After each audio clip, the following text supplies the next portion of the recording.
metronome count you in like that. Couple of nice big waveforms to start the day. Honestly, I don't know what I'm going to do with my hands this episode because I'm using Harvey's mic. Thank you, by the way, Harv. So yeah, I'm maybe gesticulating, maybe, making hand signals or whatever. Don't interpret them for anything. They're just, I need some sort of motion in the frame or whatever. But yeah, welcome to some episode of the Decompression Chamber, whichever one it is. It'll be in the title. It's good to have you. Thanks for having me. Or thanks for being had by me. Whatever. Anyway, I've been a bit of a mess recently. I should have been more consistent. I'm back. That's all that matters. And so I'm going to get cracking today with a quote. Normally I get quotes from other places, but I'm getting a quote directly from me this time. And so I have this Google Doc called The Tangled Web. Basically, something that I find difficult is really separating and identifying and kind of dealing with negative emotions, each one. It kind of feels like it's just one big mess, one big storm, I call it the tangled web for me. And so I wanted to start with a quote directly from me about me, because that's what the show's all about. But yeah, the quote goes, "Maybe I want to be noticed because it might indicate there's something about me worth noticing. Maybe I avoid it because I fear someone noticing me, only to conclude there's nothing really worth seeing." Roll the intro.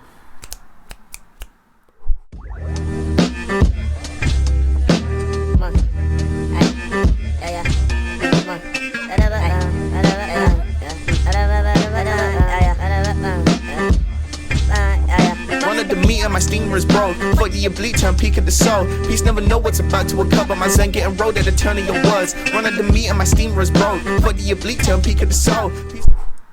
Yeah, I had to do awkward finger guns after that because yeah, it's a deeply personal quote about the kind of person that I am and the issues that affect me. So naturally, I don't know how to deal with that.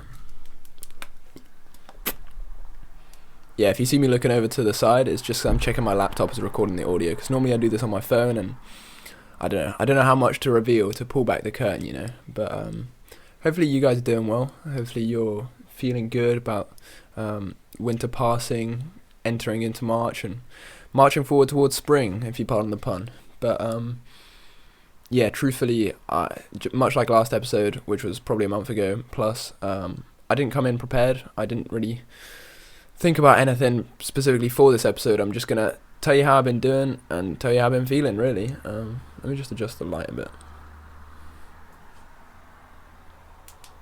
I feel like it's a bit harsh, I feel like you don't want to see my gleaming forehead too much. Maybe that's just me speaking about myself. In any case, where should I get started? I feel like there's a lot to catch up on, as are some of these episodes. Well, I'll just get started with what I've been up to recently, the past few weeks. It was February half term. I'm sure many of you had half term or some sort of time off. Visited family, that was really nice.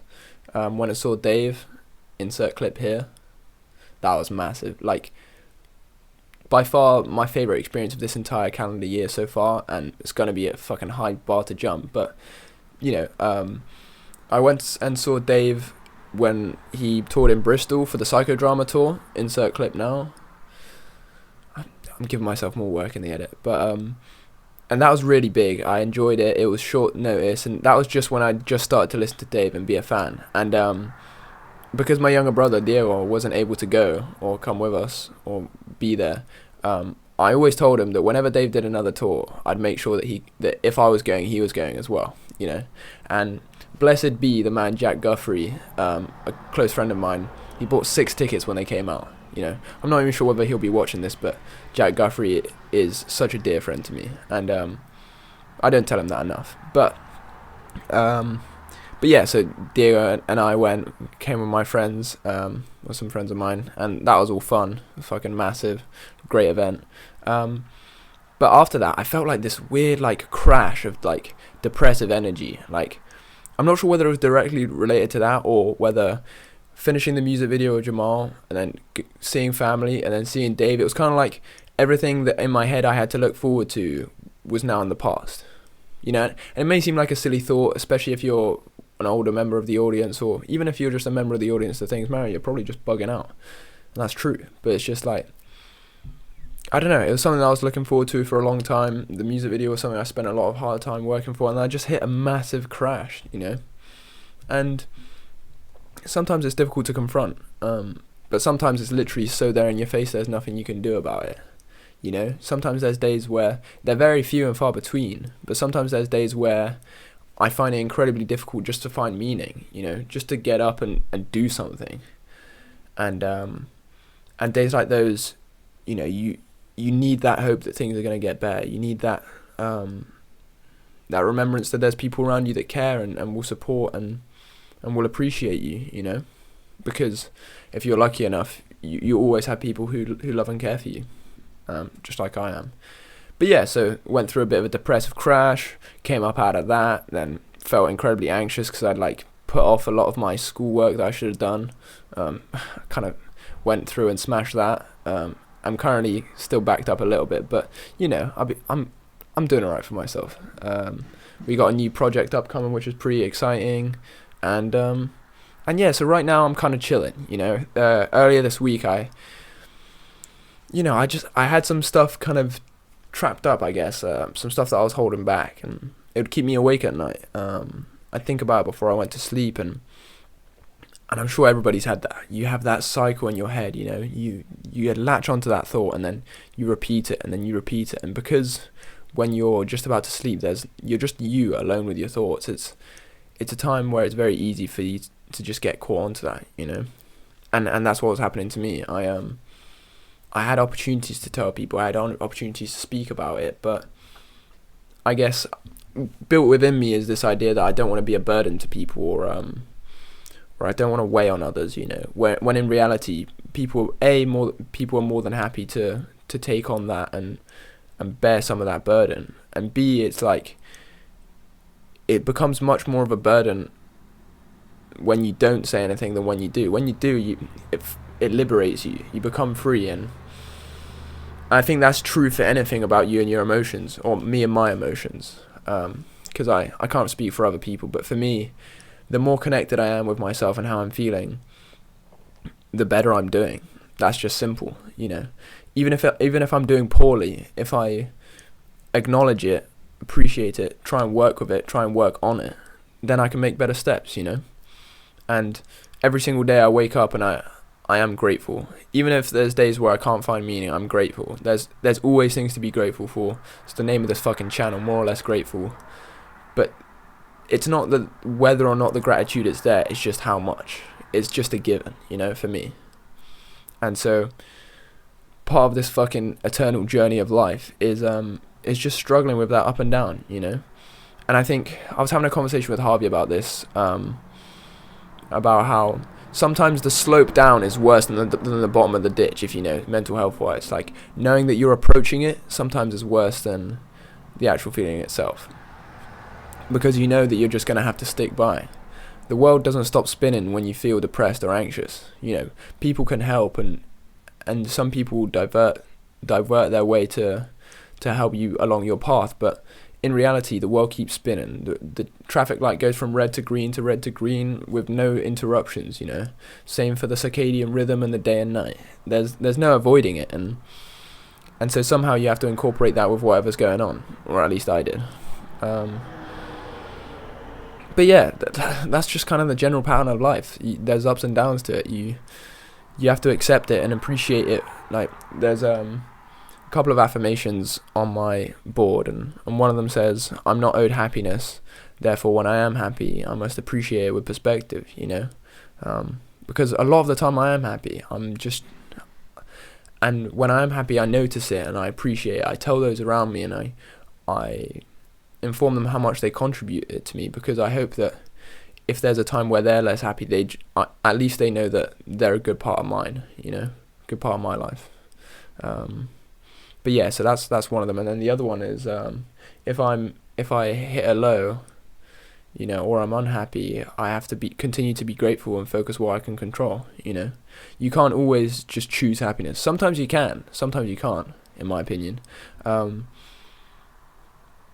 yeah, you just have to keep stuff in perspective, be grateful for what you have, and, you know, focus on what you can control, even if it's little things.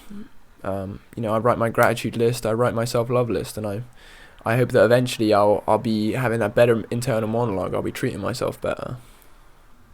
because sometimes I speak to myself unkindly, you know. Sometimes I say things to myself internally that aren't nice, that aren't loving, and I'm not necessarily sure that I will ever make those voices go away.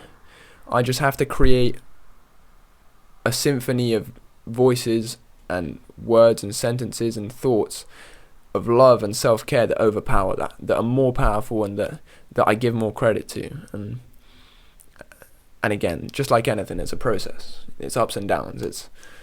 It's difficult, but you know, what is life other than a pursuit to do better? I'll let that ruminate a sec. What is life but a pursuit to do better?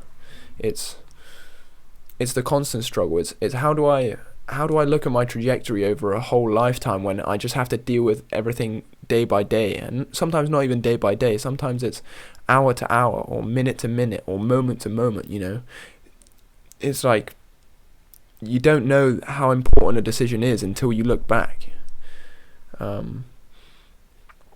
And so when you make those decisions, you can't just be blinded by what's directly in front of you. You have to think about the larger picture, the scale of life, and the importance. You know, you can just have a bad day. You can have a huge crisis. It could affect your life for years, but it doesn't mean it's going to affect you forever.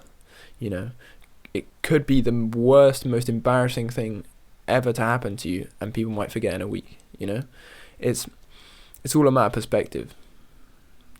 Just like my fucking life. Man, I'm kind of glad, you know, I'm going to take a moment to sit down and appreciate that I just ran and monologued that after not doing for a month, you know. Sometimes you do have to appreciate what you do well, and I'm not saying I'm the best at this. I'm just saying I've always appreciated how I can communicate how I feel and express myself through words. It's why I'm doing this. It's what I perceive to be a skill of mine, and I guess to a certain extent, part of this whole working in film and being an artist, to whatever extent you consider yourself an artist, there's the innate arrogance that you have to believe that you have something to offer that other people don't, you know. Why would you watch a film when somebody's already made it, the same film? I mean, don't get me started on that, that's a bit of a different tangent, but, you know, I as an artist have to believe that I have a unique perspective and something to bring to the table that other people don't, and you know, hopefully this kind of show is different to the kind of show that you would watch elsewhere. There's no other Decompression Chamber. There's no other Mario Lovatt Garcia. They just don't exist. You know, despite Alfie putting up some resistance to that statement. I don't know if he'll watch this, but you know, that might be a fun recurring segment actually. If I just kind of speculate and talk about people as if they're going to be watching, but realistically, we all know it's the same 15 homies, because I much appreciate the people watching.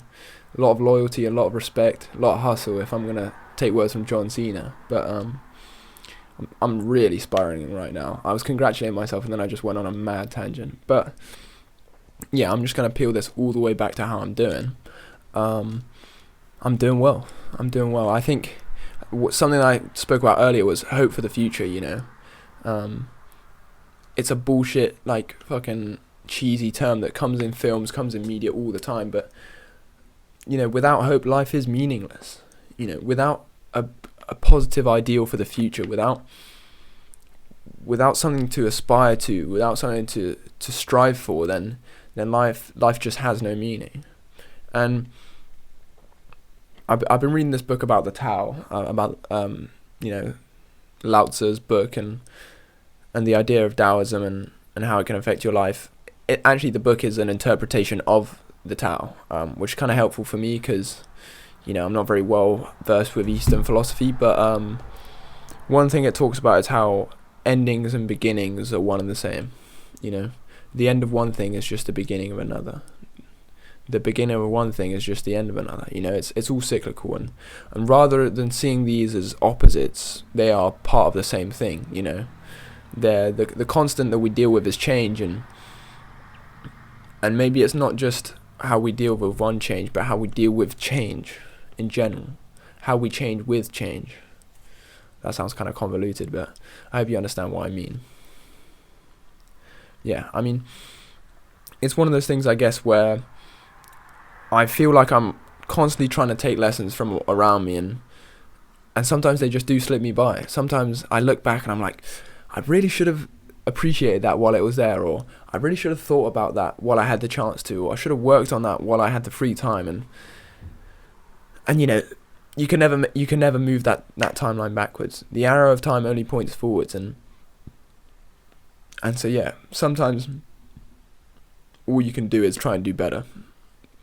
It's difficult, but asking those internal questions and making those steps to improvement, that for me, that's what life is about. Like, really, truly, you know, it's about gratitude, it's about love and compassion and doing good for others. But for me, at its most fundamental level, it's about looking inside and asking, how do I do better? You know? And one thing I'm trying to do better, kind of like what I was talking about at the start of the episode, is just confronting my issues, you know? Because there's some stuff that I've just been holding back, and, you know, everybody does. Everybody has some stuff that they just won't let go of, that they just hold tight. And sometimes life is just an act of letting go, you know?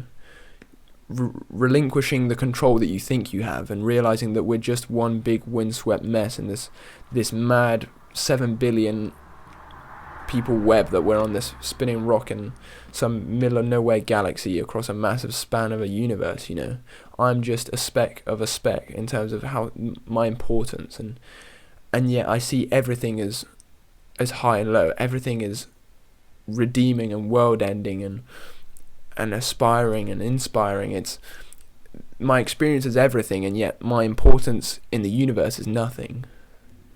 And I think there's some sort of unique beauty to that, you know. Nobody gave me meaning. Nobody told me to exist. This is my belief. The simple fact is, I'm here and I'm trying to find something to do. Yeah, I'm trying to find something to do. You know, so for now, it remains to be being grateful, appreciating those around me, and trying to do better. Thanks for watching.